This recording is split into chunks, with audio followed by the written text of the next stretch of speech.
Hello, I'm Cheryl Meyer, and I'm otherwise known as Cheryl M. Health Muse. And what my goal is to inspire you to lead a healthier life. So when I proposed my podcast, I proposed that we present it in two different segments. The first one is It Feels Good to Feel Good, Future-Proof Your Health, where I get to share everything I have learned to return my health back to relative wellness and to live a pain-free life in spite of the fact that I have autoimmune disease. But the second part of my podcast is this episode, and that's Tell Me Your Story, the Health Muse is in. My concept with this is it's all fine and well that you hear me tell my story, but I get a lot of, it's all fine and well that it worked for you, but it's not going to work for me. And I wanted you to hear that there are lots of people out there that have made changes in their lifestyle that have supported their health and brought them back to relative wellness. We all have a couple things in common. We all owned our own health. Whatever the doctor was suggesting we did was going on a parallel path to us making these lifestyle changes where we did things that cleaned up our toxic load. We all pay attention to our body. You'll hear jazz in the background because I want you to listen to the rhythm of your health, and I want you to pay attention to what your body is telling you. My body had been trying to tell me that I was going to topple over into toxic load for some time. I just wasn't listening. So if you clean up your lifestyle and if you listen to your body, you have a very good chance not of being deprived in any way, but returning to feeling darn good. And that's what these podcasts are really all about. So thank you for joining me. This is going to be a Tell Me Your Story, the Health Muse is in episode, and I hope you enjoy it, and I hope that we all inspire you to lead a healthier, happier life. Thank you.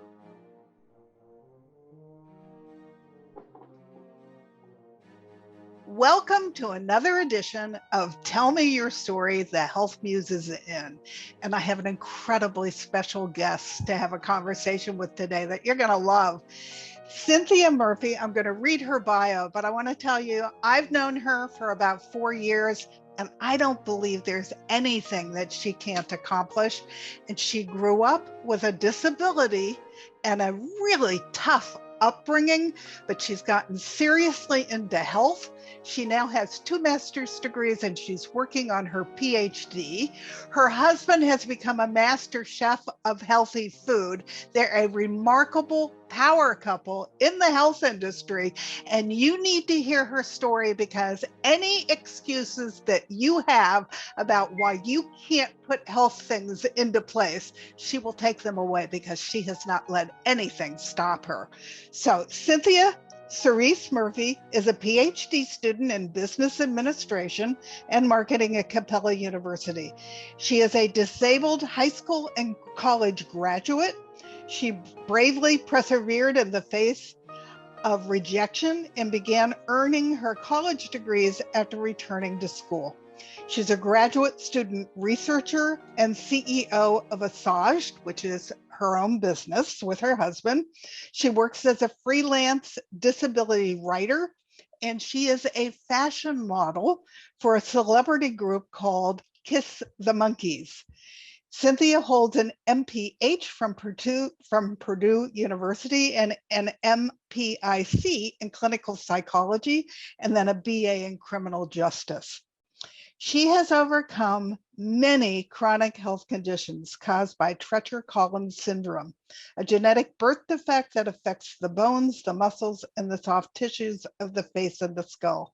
To date, she has undergone 16 plus surgeries that have been major, and they've all been reconstructive plastic surgeries. She endured sexual, physical, and mental abuse at home during her childhood, and then went to school to face bullying. Murphy works as a health and wellness activist and CFO with her husband Thane through their award-winning mobile app and website, Assuaged and Be Your Highest. Cynthia advocates for health, while managing a team network of 400 students at their corporation. So I am thrilled and delighted to introduce you to my friend, Cynthia Murphy. So welcome, Cynthia. I am so thrilled to have you here and to have you tell your story because everybody needs to hear it. Thank you, Cheryl. You've been an absolute blessing to have in our lives. And I know it took a few runs to get on this call and just catch up. And really, I honor just any time I have with you and your husband. You guys are remarkable people. So thank you for having me. And thank you for coming. Yeah, it's been quite a journey because I know when we first met, I was still, and I'm still figuring things out. And that's what the health journey really consists of, is really just taking a deep dive and tackling the issues that you're dealing with. And along the way, there's going to be new issues that arise. And I just know part of the journey for me has really been, listening to what my body wants, intuitively eating, juicing. I do believe in vegan principles. I'm not 100% vegan, although, I do my part in sustainability and just, eating food from responsible sources that don't, come from the stems of animal cruelty. Because I do, believe that there's energy components in our food that we eat. And so properly, responsibly sourcing your food is very important. Agreed. Agreed. So tell us a little bit about your upbringing, because I want people to understand where you started and how far you've come, because it's really a remarkable story. Oh, thank you. Yeah, so I did not have the best upbringing. So my mother, she was raped and abused as a child. And so that tends to carry on the cycle of abuse. And so when I was about 6 months old, we were living in our car. My mother lost all of her other children to the foster system. So she was starting out scratch with me. Everything burned down in our car. So that landed us on the streets. And then there was a woman that had told my mother, there's a man that takes in women and their children to help them out. He works for the government. And so he took us in, and he ended up being a registered sex offender. So I was raised in those conditions my entire life. My mother, gave him an ultimatum, I think 3-4 years down the line. Knowing that I was going through abuse such a young age, I don't even know how I would have understood it back then, but I know it was love, and I wanted to feel love. And so I accepted that all throughout my childhood to adulthood. And although, not understanding abuse in its form and accepting it, part of that stemmed from my disability, because I was born with a craniofacial disability. So I've had that part of my life where I've gone to school and endured bullying. So there was just so many moving parts in my life. And it was so interesting because actually last week, I went to Doves in Big Bear. It's a domestic violence, counseling office, and they have a shelter. And so I actually used to volunteer for them 10 years ago. But my childhood probation officer now works there, and we reunited after probably 25, maybe more years. I haven't seen her for that long, and I saw her for the first time last week. And I had been a child in mischief. I had gotten arrested. I had committed, not violent crimes, but financial crimes. And, they started, I was arrested in front of my whole 5th grade class. So I was acting out and committing these crimes and doing these things because of what was happening to me at home, as well as at school. And so she didn't know that too. She had no idea I was going through all those abuses. And it certainly didn't help that, going to school, everybody knew that my father was a registered sex offender because he was on the Channel 6 news. So I got bullied for that too. It was all tenfold. And I didn't really feel comfortable completely in my own skin, but I loved nature as a child. And I think I did the best with what I had. And I think, giving credit to my mother as well. She just got stuck in that cycle of abuse. She never knew how to break it. And I think it really started with me doing that.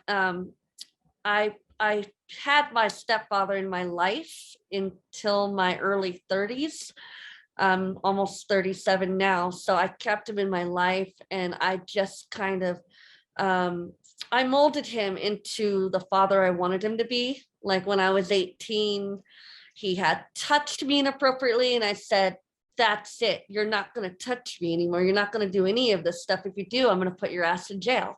I did that. I stood up for myself when I was 18, and I made the conditions of our relationship, but it was unhealthy. There was still, verbal, mental, physical abuse. Even though I put a stop to sexual, I had relationships with other men.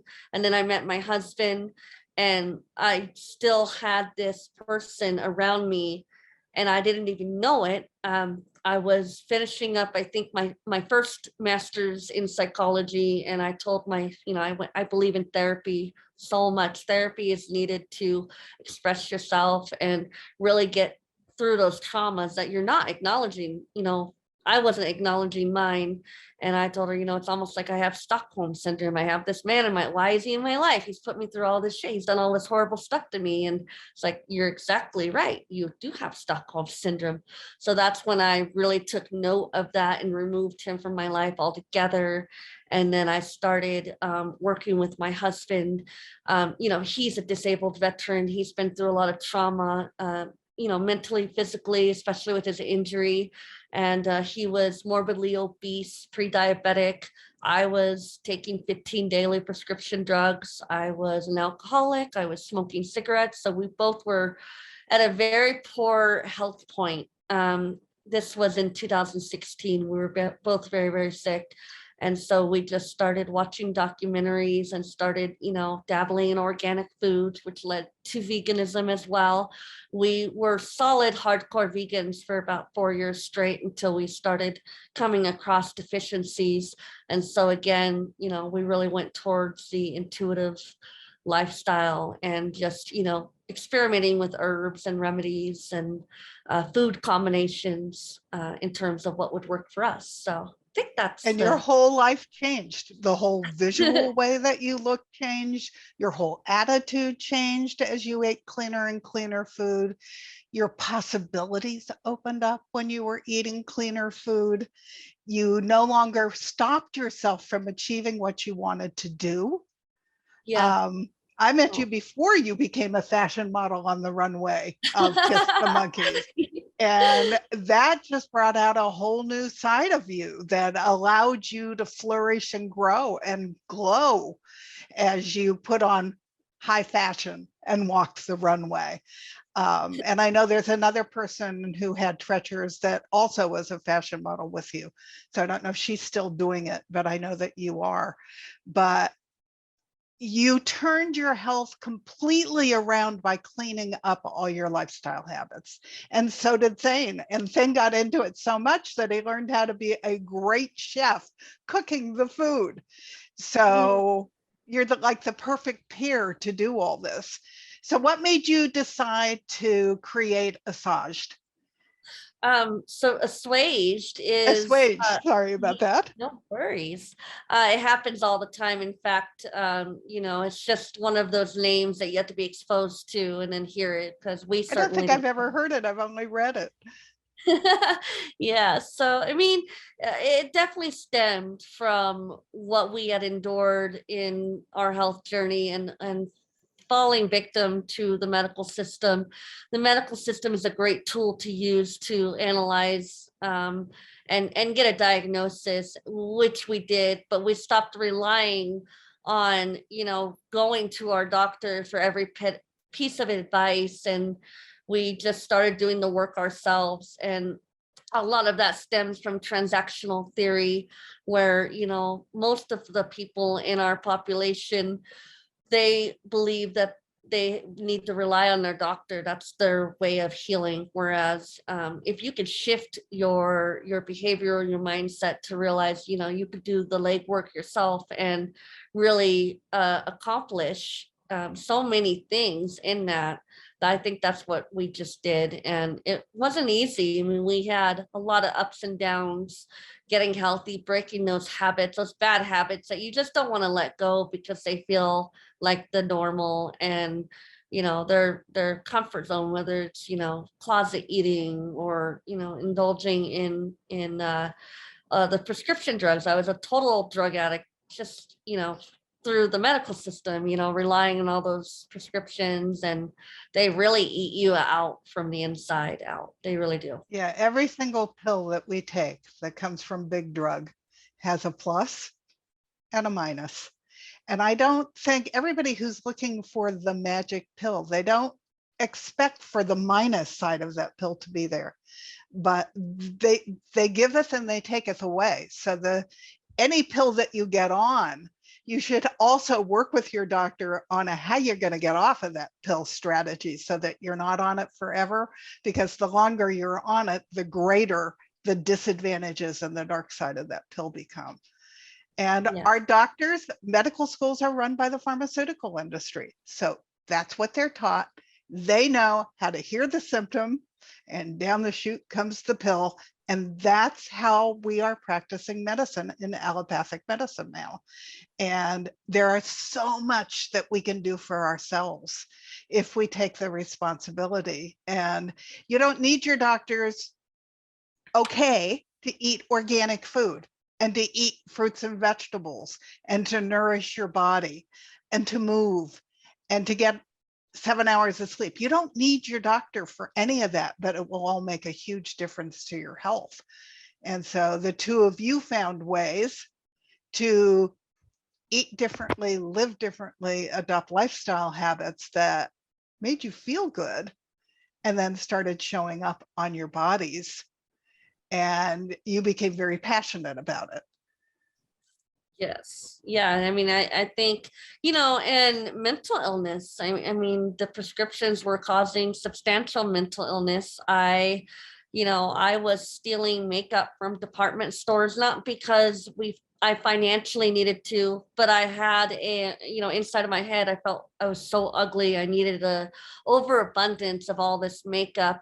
And so, being on Adderall, being on Xanax, being on Norco, I mean, being on all these SSRIs and them conflicting with each other, it really does cause mental illness, and it makes us do things that, we probably wouldn't ordinarily do. Because I know, ridding my life of all those prescriptions, I am not a toxic person like I was. I was very negative.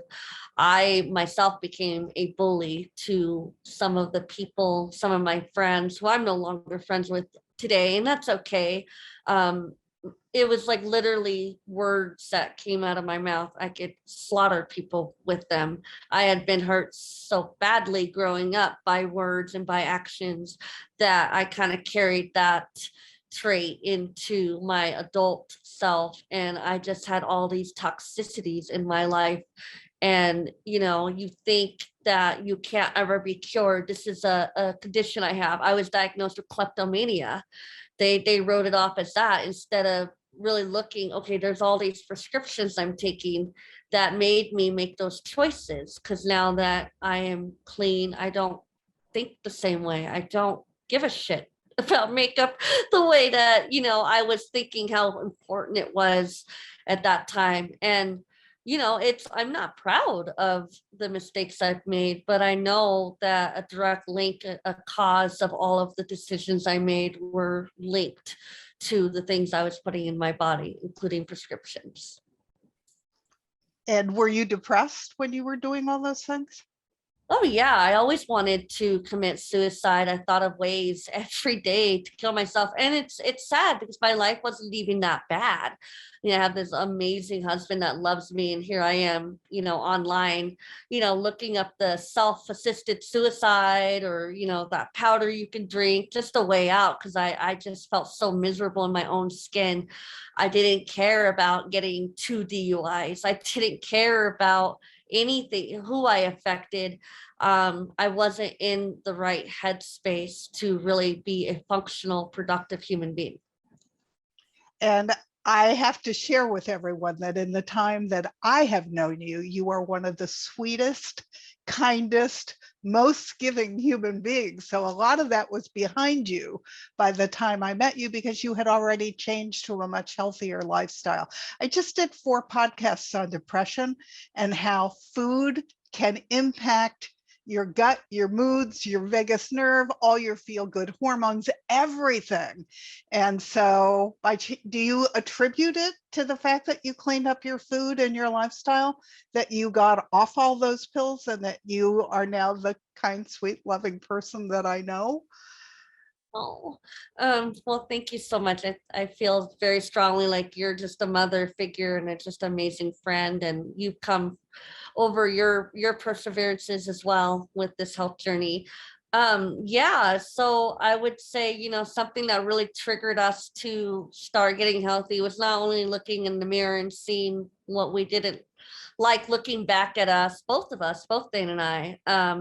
We were fighting constantly. It was just, something needs to give, or we're going to lose everything that we have built together. Um, my grandmother she became very ill, and they were literally removing one body part after another, and they even removed her belly button. She was really upset about that, because she's like, I had the cutest belly button. We bought her a tablet. We tried helping because we were just shifting. Like, she kind of inspired us, like, whoa, we don't want to, be in that position. And, it's got to be the foods and, the prescriptions and everything that she was relying on. I mean, she had lived in her home that she built for like 55 years. There's history there. And we didn't have enough time to really work with her to get her to kind of realize that our food system, everything's contaminated, our water's contaminated. That's something I learned when going for my second master's in public health. I started learning about how broken our medical system is, and how we treat illness, and how we treat the water. We put chlorine and fluoride in that, and those are pretty damaging ingredients to be putting in our body. Tap water is the worst. And so I think that was another part of our journey, was cleaning up the water, investing in an RO system that adds the minerals back in. But those are just kind of things that. Yeah, and just let me stop you for a second. If anybody's listening to us, you can get a water report from your city, wherever you live, that will tell you what's in your water. And then EWG.org recommends different water systems that are good to remove different chemicals, so that you can make smart decisions about how to clean up the water that you're drinking. And there's systems from A to Z that you can spend a fortune or not so much, but you need to get the chemicals out of your water, because if you think Flint, Michigan is unusual, it is not. And our water that we're drinking through our systems, or through your well and your groundwater, if that's how you're getting your water, they're all poisoning us. So you need to be cognizant of it. And if nothing else, you need to clean up the water out of your kitchen sink that you drink from then, and that you cook from, to eliminate a large amount of the toxicity that comes from our water. Yeah. And it's it's understandable why they treat our water. I mean, from a public health perspective, just learning about, the old days, and when, we would get diseases from our water. I think syphilis might have been one of them. So that's just a way, from a global public health perspective, how to clean the water. But you need to do more than just what they do, and you need to strip out those contaminants. Right. And there's something called toxic load. if you're getting contaminants from your food and contaminants from your water and contaminants from your air and your environment, we're both in Southern California, so trust me, there's a lot of toxicity in our air that we're trying to live through and clean up. All of that builds up in your body and puts you out of balance. And I've decided that being out of balance is what disease really is. So you need to do whatever you can do to bring your body back into balance. And that means we have air filters going all the time in our house to clean the air. We have water filters on our water to clean the water, and we eat very clean food. And if people ask me constantly, does it really make a difference to eat organic? Well, at what point did it make sense for you to be eating poison? Because that's the choice. So you need to be aware of all these contaminants, because your body does a really good job with them until it can't keep up. And that's when disease starts. So it catches up to everybody eventually, and you don't have to age poorly. You can age beautifully if you take an active role in your own health while you're growing old.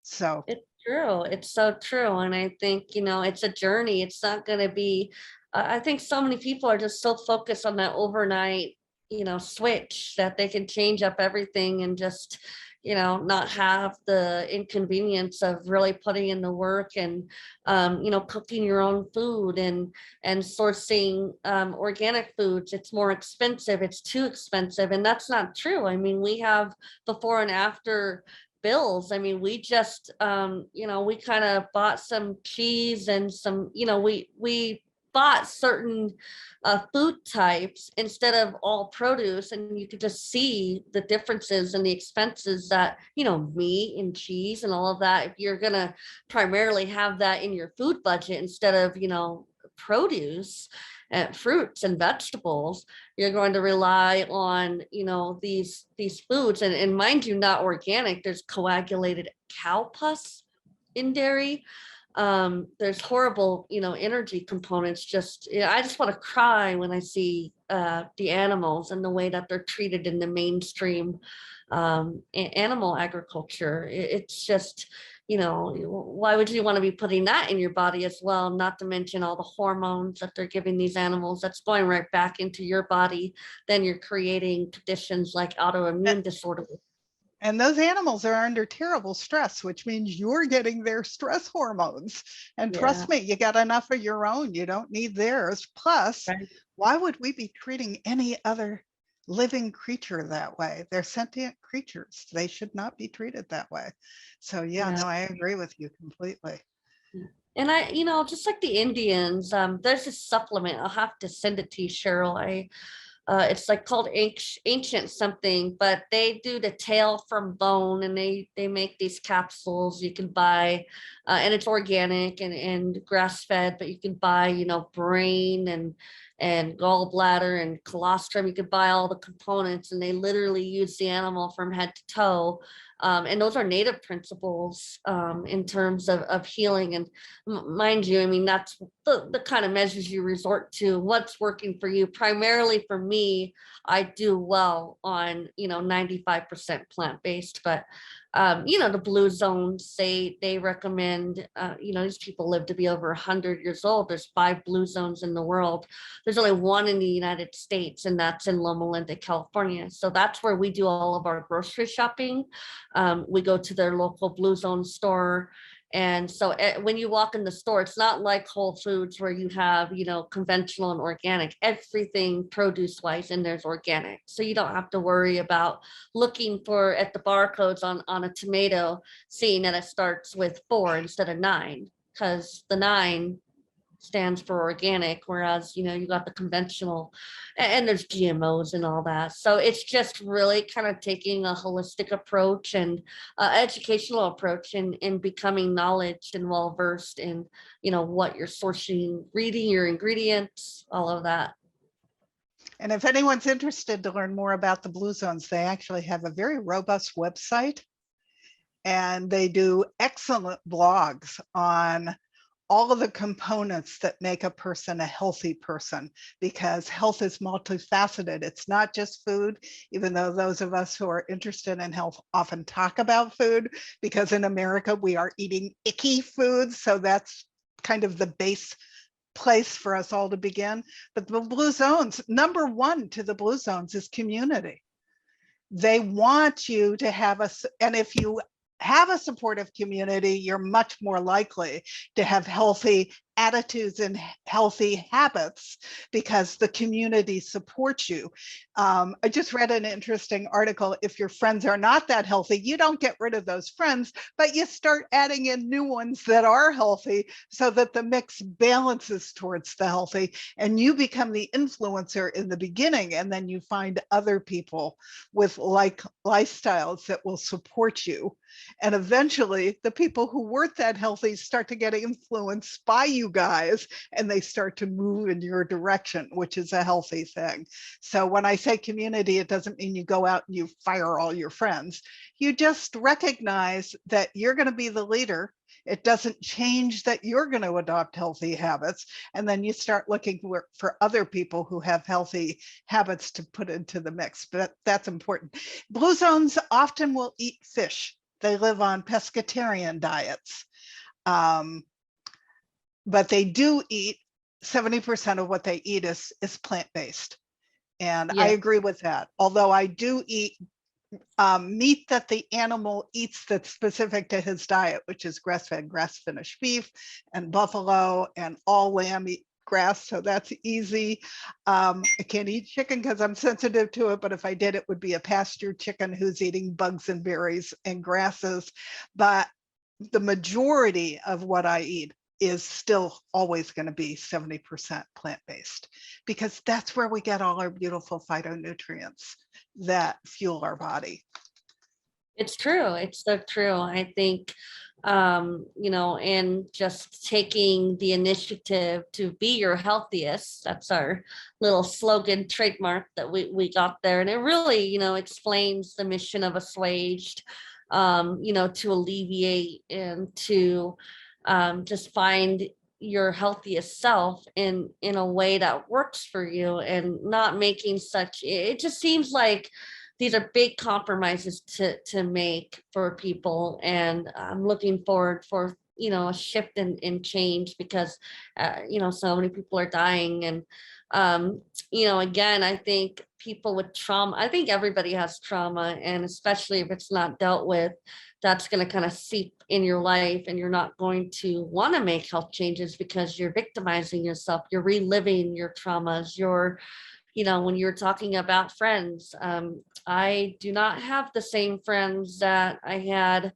5 years ago. The people in our circle are completely different, and my family either. I don't associate with them. And frankly, whenever I do talk to an old friend or a family member, they're stuck in this negative space. I'm just not at that vibration anymore. And they're kind of still doing the same thing, still in the same place, still having the same problems. And that's exactly where I was until I decided I wanted better for myself.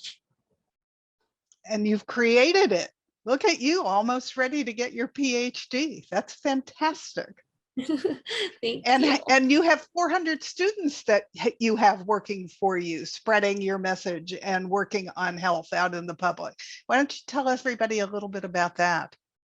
So I need to update that, because we've actually served 500 students now, which is amazing. We've gotten about $400,000 worth of sponsorships. So basically, when I got my second master's degree in public health, I needed to do an internship program to fulfill the requirements of my graduation. And so I found a nonprofit in Washington, D.C. And, it wasn't the worst experience, but I definitely felt like I didn't have access to have my hands on the wheel. I just sat there and I did all this research, and I just handed it to them in a Word document. I didn't get to create blog. I didn't get to learn the technology. Being involved in social media was kind of limited. I just wanted more access to learn what are the fundamentals behind a business. And one thing that really turned me off the most was that they're, funded by big pharma. And so when I tried to talk about the things that have worked for me, it was almost being gaslighted. And the same thing happened when I was working with another nonprofit for 5 years. They really gaslighted me, and they used me for the benefit of raising funds for their organization and doing things the way they wanted to, instead of being my own person, my own advocate, and factoring in the truth of what's helped me. They tend not to like that on the outside. So all of those kind of factors, paved the way to our student program, really, working with our students so they could find jobs. They just spent all this money on their degrees, and then they graduate and they can't get jobs because they don't know how to do anything. All they know how to do is write really good papers. You need to know how to facilitate social media, how to do outreach, how to do social engagement, building on that for your own benefit too, so you can become a professional that people, hey, you're credible. I know this person's credible because I can see their presence on social media. Our students do weekly public health live discussions. We have a panel, and we all meet and we discuss relevant trending topics, and we tie in the niche of veganism and how applying vegan principles, in terms of the produce aspect of it and the sustainability. We don't pressure 100% veganism because that's not what we're about. But the students come in, they're like-minded, they need access to work, real work experience so they can find jobs. And most of them, they need guidance in their health.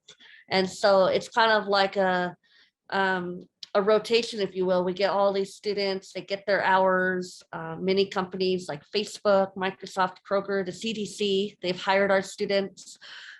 So we have a formula. It's worked, and we just opened up a brand new 501c3 nonprofit, so we can apply for the funding instead of funding this out of our pocket, which we've done until now.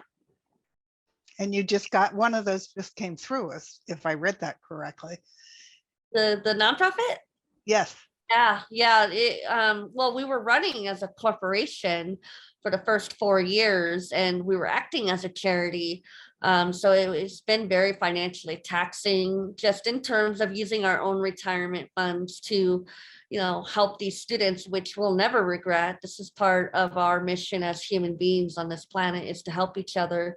And so that's what we really wanted to do. Like, look, we did this, it helped our own lives. You guys can do this as well. And so that's really become a hallmark part of our program. We have various celebrity mentors that mentor our students on a monthly basis. So they get to really hone in on, like, we're very transparent. We show them exactly what we're doing. This is how we built this business. This is what we do to keep it afloat. This is, coding and marketing, and, working, students get to work with a graphic design agency, whatever their degrees focus on.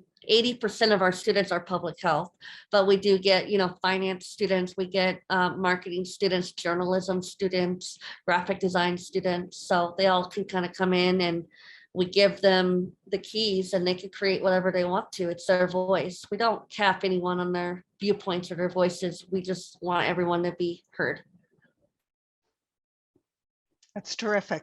I know, and you've mentored a lot of people who have gone on to be very successful, which is exciting.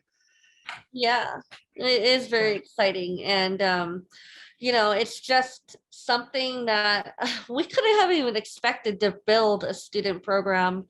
It just, that's the art of growing and evolving, is finding what resonates with you. If you have a passion, you should go for it. But at the same time, you can't really go for something when you're so ridden by disease. And that's, I wouldn't be in this position if I didn't take those steps to rid my life of the toxicities. For sure. I am convinced that most people walk around and they don't even know how lousy they feel and how it's hindering them from achieving what they want to achieve. My new line is, you can't be great if you don't feel great.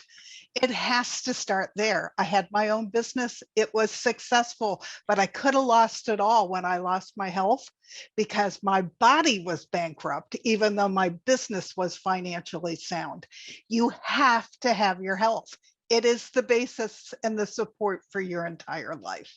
So for everyone out there who's just doing their thing and not paying any attention to what they're putting into their mouth, eating only processed and fast food, it will catch up and it impacts your brain, your body, and everything about you. So you can't be great if you don't feel great. So start paying attention to your health now. Don't wait until you get hit by the 2x4, which is what I did. I couldn't get out of bed because everything hurt and I had no choice but to pay attention to my health at that point. So that's one reason I'm out talking all the time. I don't want anybody to reach the point that I reached. I want them to start working on their future health now, because every decision they make today will impact it tomorrow. So I want you to tell everybody about how you ended up as a fashion model on the runway.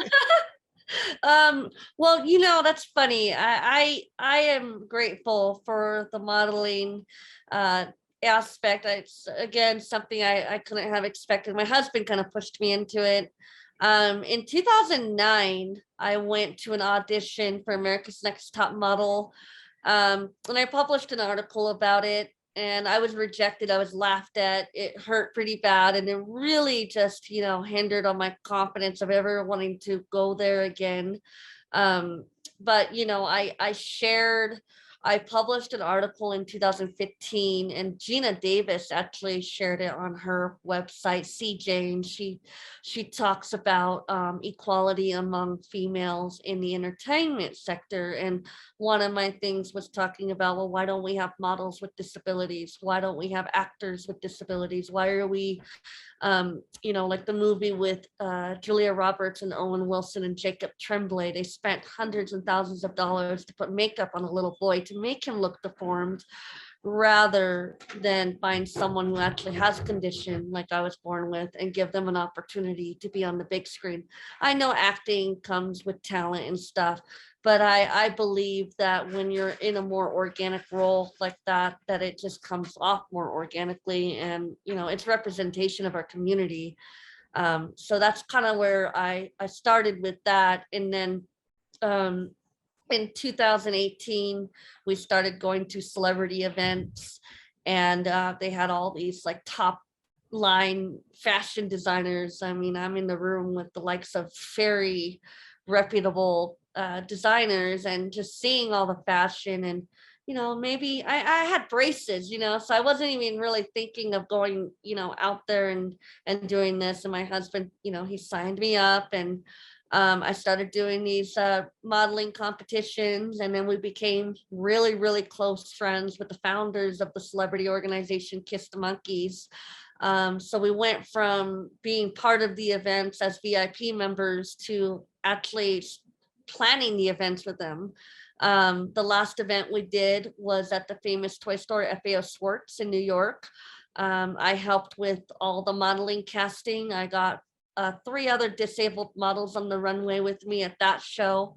At another show, I got another woman with Treacher Collins in California. She came on the runway with me. I think a lot of my passion was, okay, well, I got here, let's get some more people on the runway with me so we can represent together, because it's not about you.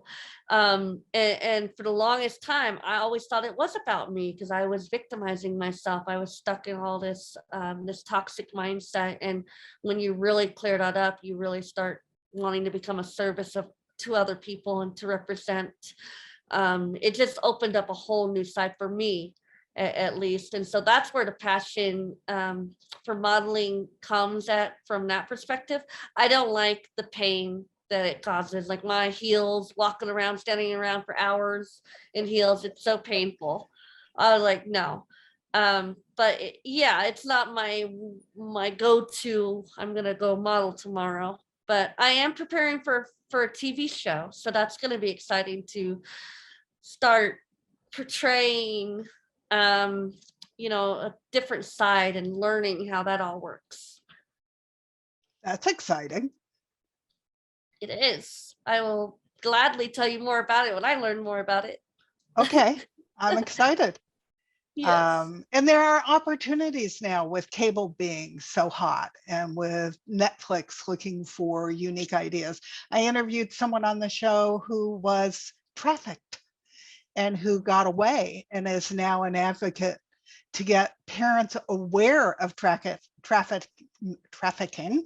And she's doing a show with the FBI on how to find people who have been trafficked and what to look for and what the signs are and how to know that it's going on. And it's going to be on Netflix. So she's in the process of writing the script now. So I'm happy that different things are coming to light that society needs to be aware of. And for God's sakes, we need to come to a point where love is equal for all people. It doesn't matter if they have a disability or if they're a different color or a different anything. We need to become all inclusive and we need to love everyone. And so the fact that you can write and be part of a TV show is part of that. And that makes me very happy. Yeah, I'm nervous, but one of my girlfriends, she's going to be doing the show with me. She has Treacher Collins too. She's one of my besties. She got her master's in marriage therapy, so she's a therapist for the government. And she was in the movie The Greatest Showman with Zac Efron, and she was the girl that handed the boy an apple in the beginning, and which really pissed me off just because they made her look scary. And they tend to do that with people who do have disabilities, show us in a light that's monstrous or scary. And so that's another stigma that I think we need to work on building. Just like the plus size movement, people have different body genetics, and sometimes they're going to be a little bit more on the heavier side. So that's the body shaming part of it. The stigmas where models have to be these stick thin models that starve themselves. And I will admit, at the modeling shows, the food that they bring is like pretty much apples and water. We don't get much else. They don't want you to bloat on that runway. So everyone's looking at, this is an apple, really? And so I just call Grubhub and I'm like eating a sandwich. It's just like, but it's just those societal stigmas that that need to be broken, because there's an equality, and that's going to allow people to feel more comfortable in their own skin, but not to mention be inspired by people like me, that they'll take the actions I've taken to get healthy. Nobody takes those kind of actions really because they don't know about it either. It's not publicized. And again, I was gaslighted from at nonprofit organization for craniofacial disabilities. They had no interest in hearing about my health healing abilities. Don't talk about that. Just talk about your disability and your traumas. Don't talk about, that health stuff. Nobody wants to hear that. And that's bullshit. So I know. that's what And one of the reasons I'm doing this podcast is because I want everyone to know about the health stuff. Because anybody listening to this, you have way more power over your health than you've ever been told to believe. And if you own your health, you will be amazed at what you can accomplish and how great you can feel. So don't let anything stop you, and don't let anyone tell you you can't do it. I had a doctor who told me I needed mental therapy. I didn't have autoimmune disease. Well, I knew something was wrong. And so I went and found it, and I changed, and I got rid of the pain because I changed all my lifestyles to be healthy lifestyles. And you can do that too. So, and look at what Cynthia has done. And her husband has also.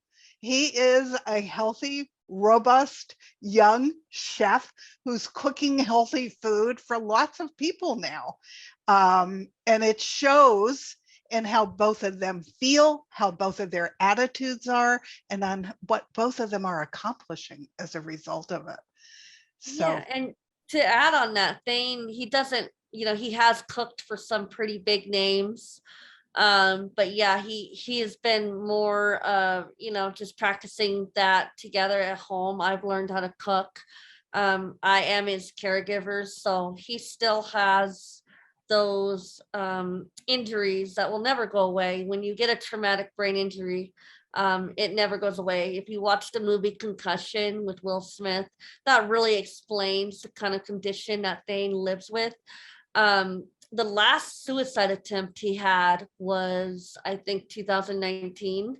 He did have a breakdown, and so I've just learned as a caregiver how to nurture our relationship, how to fuel his body and his mind so he doesn't fall victim to his condition, which, it's unfortunate. When you get a traumatic brain injury, your wires in your brain do not connect normally. So sometimes if he gets too much of a mental overwhelm, I was so grateful I got to get him to go to events. I never thought that would happen. So I did get him out there, but he wasn't really interested in doing it again. Like, this is not comfortable. I don't want to do this all the time.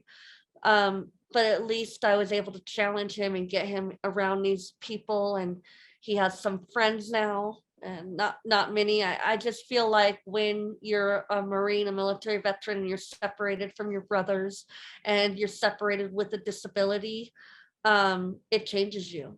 And that's something I won't really ever completely understand, because I married into it. I didn't know him before his accident, but I know when I married him, his entire family blamed me for the kind of person he became. And so PTSD is very serious. And what I always recommend, if you're a caregiver or you have someone in your life with PTSD, challenge them mentally, physically, to, health is everything, or, they will succeed possibly in suicide. That's the scariest part of it. So I just wanted to add that. Right. Well, and there are things you can do to help somebody who is dealing with that kind of depression. So, and it starts with food. It is not the end all, but it is certainly a good place to start, because it impacts all your feel-good hormones in your brain. So if you can bring balance back to your brain as you're bringing balance back to your body, you've got a much better chance to survive your dark moods. And there's a new discovery. We've all heard that we are what we eat. Well, the new discovery is we are also what our gut bacteria eat.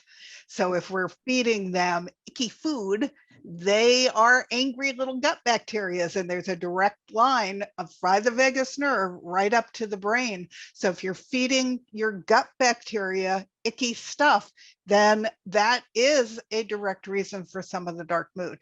It doesn't take away that Thane got it from PTSD. That's a whole nother level of complexity that he deals with, but it is the first place to start to come back to balance to survive. And you guys have done a good job of that.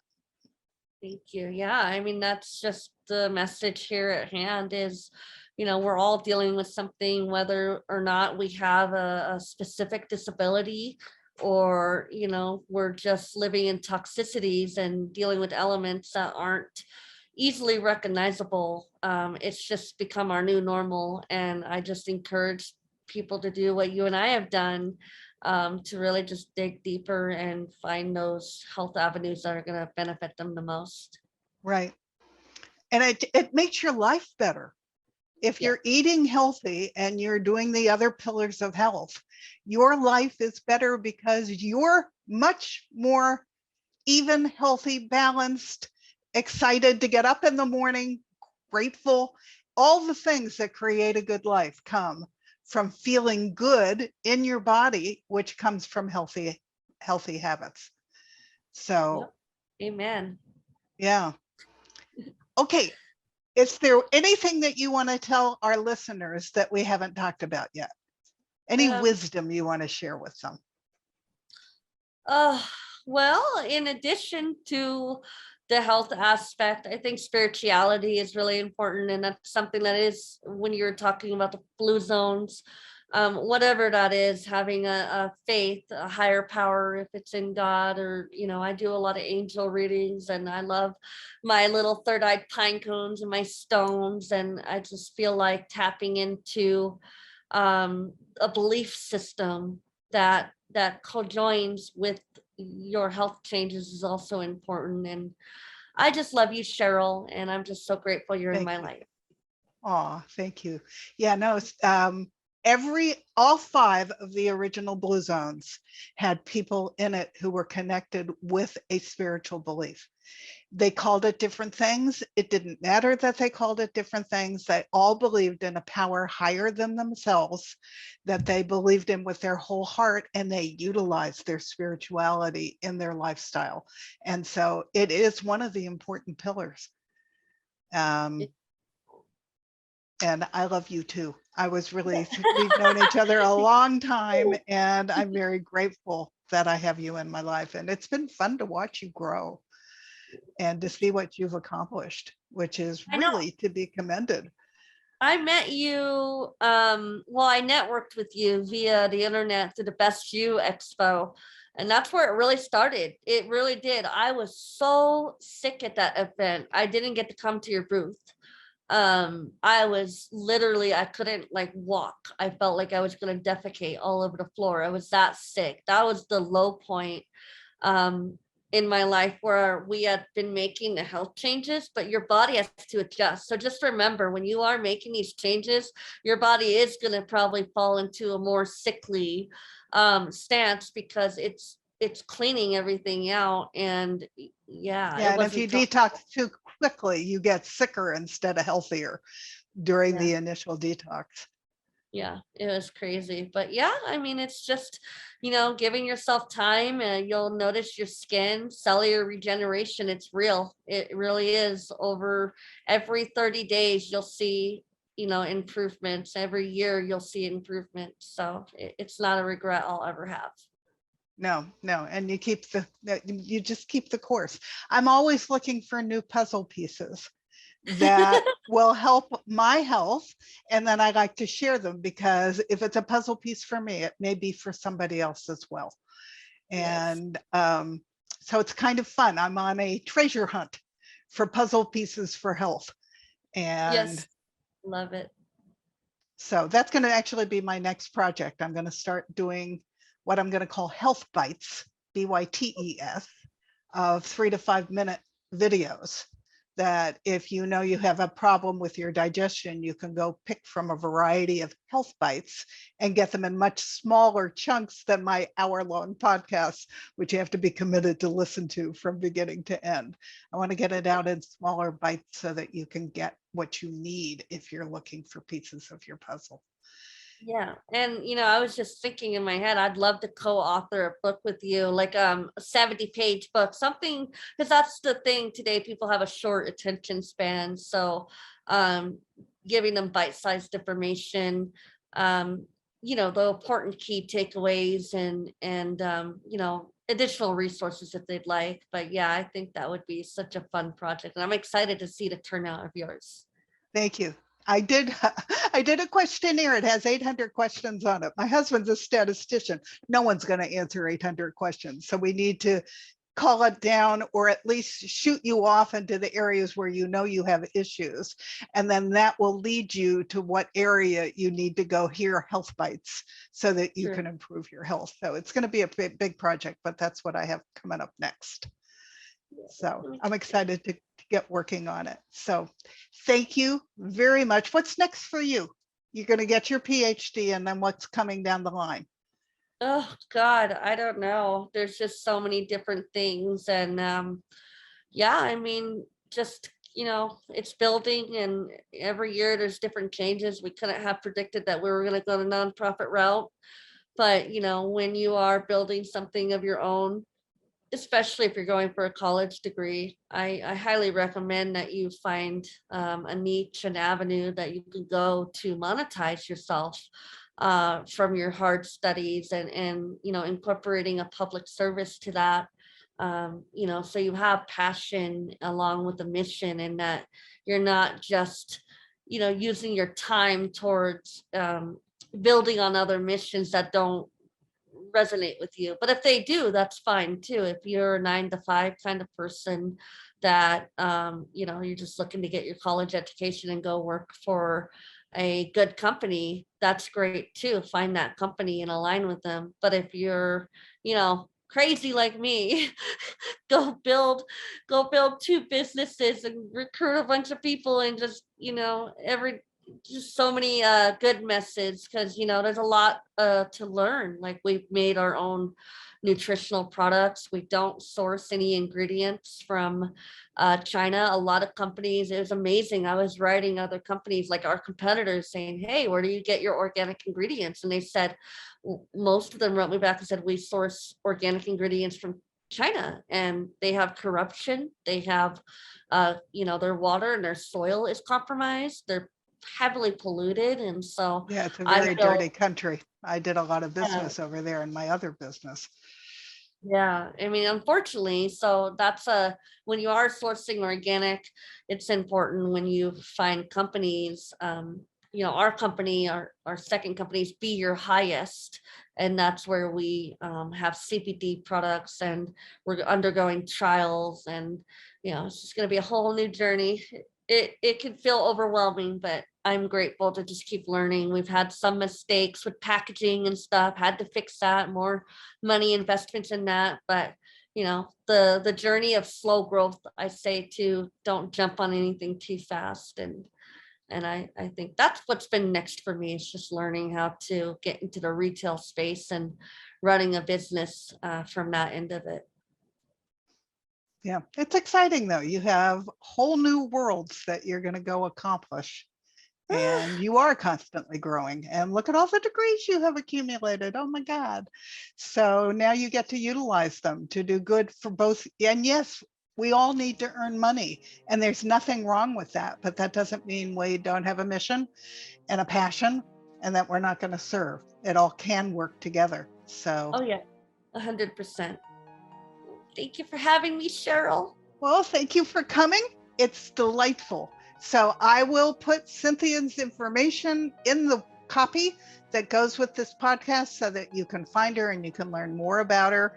And thank you so much for being a guest on my show. It was delightful. Thank you.